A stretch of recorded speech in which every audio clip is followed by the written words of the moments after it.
Ferdi Kadıoğlu'nun kazandığı büyük ödül. Eski futbolcu Antonio Cassano, Kenan Yıldız'ı ağır bir şekilde eleştirdi. Hangi Türk kulübü Kamavinga'yı istiyor? Real Madrid'den haberler, Arda Güler'den haberler, hepsi ve daha fazlası bu videoda olacak. Hazırsanız başlayalım.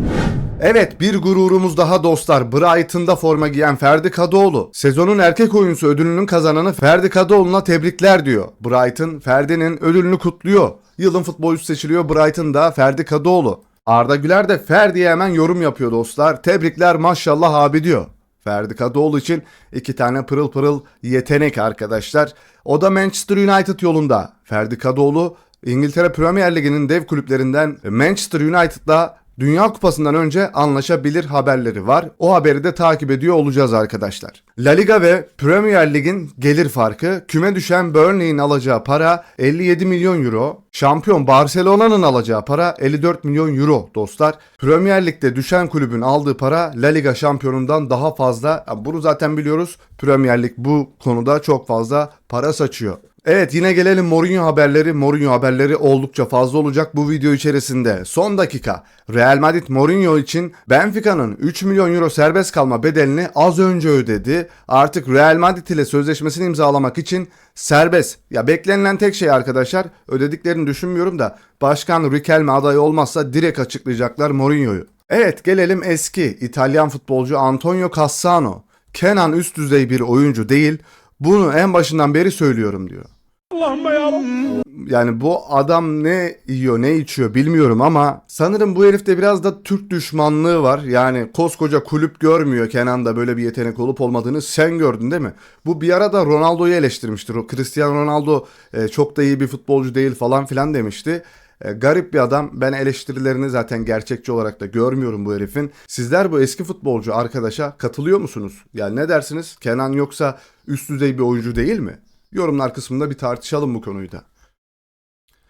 Mourinho, Kamavinga'nın bu yaz Real Madrid'den ayrılmasına açık ve Real Madrid'den Joao Gomez'in transfer edilmesini istedi. Evet, bu oyuncunun Kamavinga'nın yerine geçmesini istiyor. Ne dersiniz? Joao Gomez Real Madrid için iyi bir transfer olur mu Kamavinga'nın yerine? Manchester United, Valverde'yi yazın transfer etme umutları Mourinho tarafından engellenebilir. Mourinho Valverde'yi kesinlikle satmak istemiyormuş. Real Madrid'in teknik direktörü Valverde'yi elde edilemez olarak görüyor ve Old Trafford'dan artan ilgiye rağmen onu bırakma niyeti olmadığını bildiriyor. Kaynak Football Insider arkadaşlar. Evet, Valverde kesinlikle Real Madrid için çok önemli bir oyuncu olacaktır. Orta sahanın en önemli parçalarından birisi olacaktır. Çünkü bu sezon aldığı maçlar vardı. Yani özellikle Manchester City maçını tek başına aldı resmen kaptan Valverde. Carvalho'nun gidişinden sonra da ilk kaptan Valverde oluyor. Real Madrid'de geleceği belirsiz olan ve kamptaki duruma göre netleşecek bazı futbolcular. Evet, bazı oyuncular arkadaşlar kalıp kalmayacağı sezon öncesi kampında belli olacak. Buna Arda Güler'i de katabiliriz. Arda Güler gidecek değil de kadroda ilk 11'de olabilecek mi? Sezon öncesi kampı çok önemli. Dünya Kupası performansları çok önemli bu konuda. Kamptan sonra hangi oyuncular kalıp ya da kalmayacak? Mastantuono, Endrick, Nico Paz da kampa çağrılıyor o zaman. Gonzalo Garcia, Fran Garcia. Bu arada Fran Garcia'nın AS gazetesinde okuduğum bir haberi var. Bugün gazeteyi açıp okudum. Fran Garcia, Mourinho'nun en önemli askerlerinden birisi olabilir diyorlar. Yani Fran Garcia tam bir görev adamı ama çok da yetenekli olduğunu düşünmüyorum. Sadece çok fazla koşuyor, çok fazla mücadele ediyor. Mourinho'nun da bu sezon istediği tek bir şey var. Çok mücadele etmeyen, baskı yapmayan, pres yapmayan hiçbir oyuncuyu oynatmam demiş Perez'e. Yani bilgin olsun, yedek kulübesinde oturtturum diyor. Kamavinga, Brahim Diaz, Thiago Pitach, Raul Asensio. Bu oyuncuların geleceği sezon öncesi kampından sonra belli oluyor.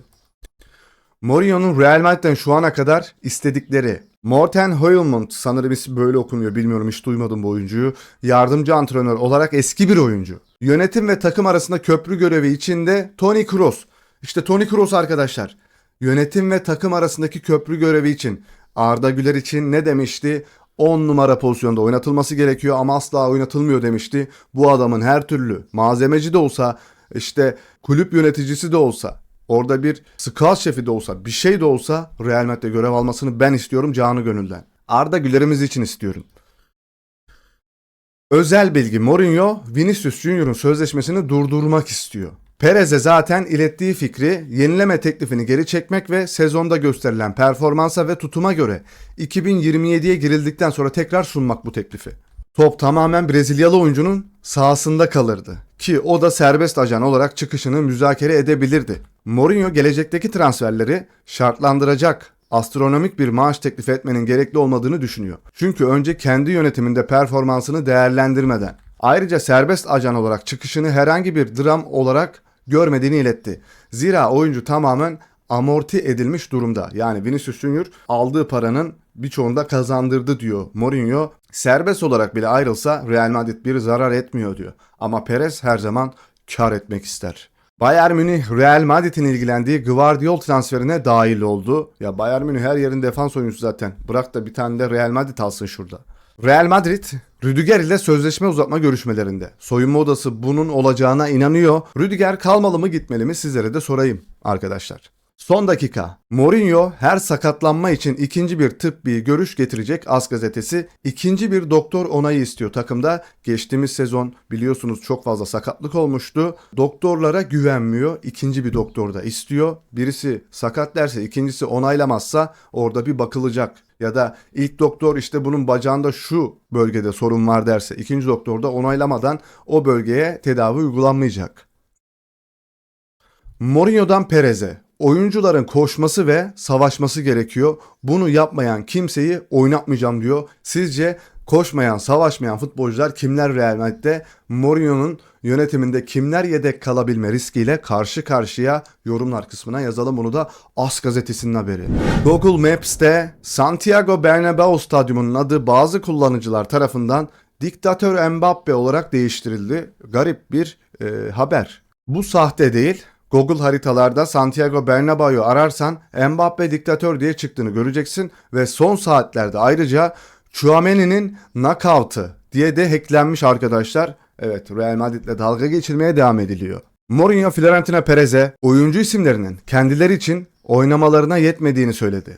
Koşmaları ve savaşmaları gerekiyor, asla oynamayacaklar yoksa diyor, az önceki haberin devamı. Evet, Kamavinga'ya Türkiye'den bir teklif. Son dakika Galatasaray Kamavinga'nın durumuyla ilgili bilgi aldı. Şu anda teklif yok. Yağız Sabuncuoğlu yapıyor haberi. Galatasaray taraftarlarına sorayım. Kamavinga'yı takımda görmek ister misiniz? Kimin yerine ilk 11'de oynayabilir Kamavinga ya da takıma katkı sağlayabilir mi? Real Madrid'de geçirdiği sezonu da baz alırsanız sizce faydalı olabilir mi? Xabi Alonso'nun Chelsea yönetiminde söylediği ilk transfer Morgan Rodgers oldu. Aston Villa İngiliz oyuncu için minimum 90 milyon euro talep ediyor. Yani 90 milyon euro ediyor arkadaşlar ya. Mesela Arda'ya falan bile 80 veriyor Arabistan'dan takımlar, bilmiyorum. Ya nasıl oluyor bu ya? Palmer, Xabi Alonso ile çalışmaya başlamak için sabırsızlanıyoruz. Piyasadaki en iyi teknik direktör artık bizimle diyor. Gerçekten iyi bir hoca kendisi. Chelsea, Mbappe'nin annesiyle temas kurdu. Alonso, Stamford Bridge'de muhteşem bir yeniden birleşmeyi zorluyor.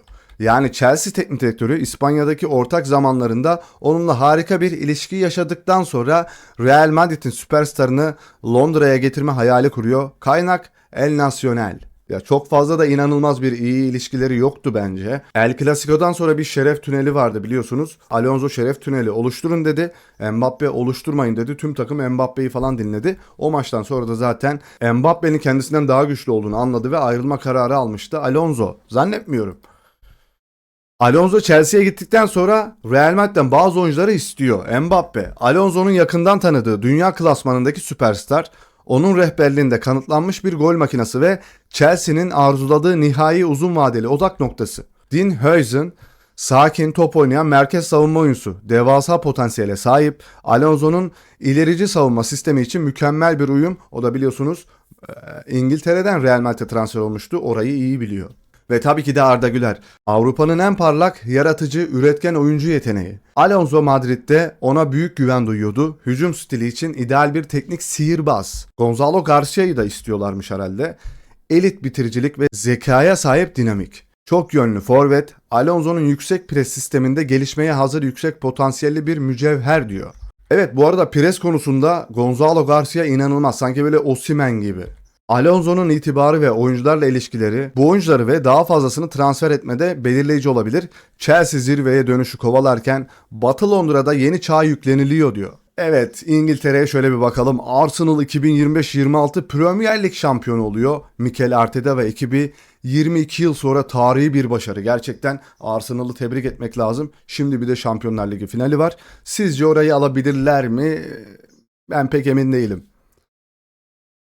Mourinho Real Madrid'de toplam güç istiyor. Bütün güç bende olacak diyor. Saha içinde ve soyunma odasında kimse ona karışmadan kararlar almak istiyor. Bu takımı kontrol etmek için temel olarak kabul ediliyor. Marca gazetesi yazıyor haberi. Mourinho Benfica maçında Real Madrid takımında birçok zaaflık gördü, defo gördü takımda. Takımın dengesiz olduğuna inanıyor. Bazı mevkilerde çok fazla oyuncu varken diğer mevkilerde kalite derinliği eksik diyor. Transfer istiyor Marca gazetesi yine yazıyor. Lautaro Martinez, Harry Kane benim için dünyanın en iyi forveti. Top kontrolü, bağlantı kalitesi, oyunu kurması ve kafa vuruşlarındaki yeteneğinden dolayı onu Haaland'ın bile önüne koyuyorum.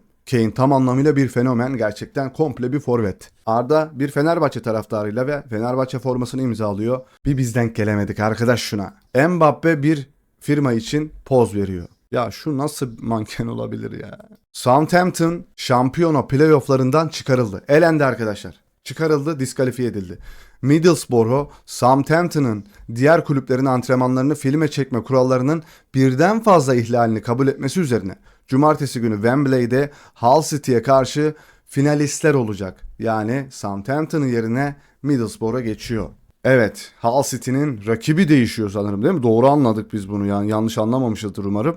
Evet, bir kural ihlali yapıyor. Orada antrenman çekiyorlar ve finale çıkamıyorlar. Sakatlık geçirdiği için ameliyat olması gereken ve Dünya Kupası'nı kaçıran Fermin Lopez depresyona girdi. Evet, genç oyuncu Dünya Kupası'na gidemiyor, ameliyat olacak. Ve onun yerine Isco şu anda İspanya kadrosunda Fermin Lopez'in yerine geçmesi en muhtemel aday. De La Fuente Isco'nun turnuva deneyimini ve mevcut formunu son derece takdir ediyor. Orta saha oyuncusu artık yarışa liderlik ediyor.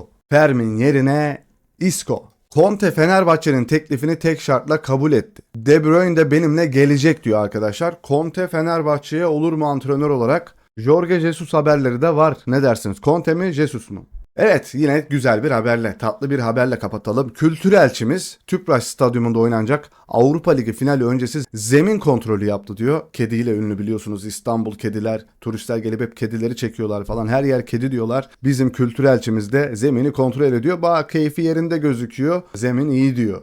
Evet dostlar, bir videonun daha sonuna geldik. Eğer bu video hoşunuza gittiyse like attıktan sonra lütfen hype haklarınızı kullanmayı unutmayın.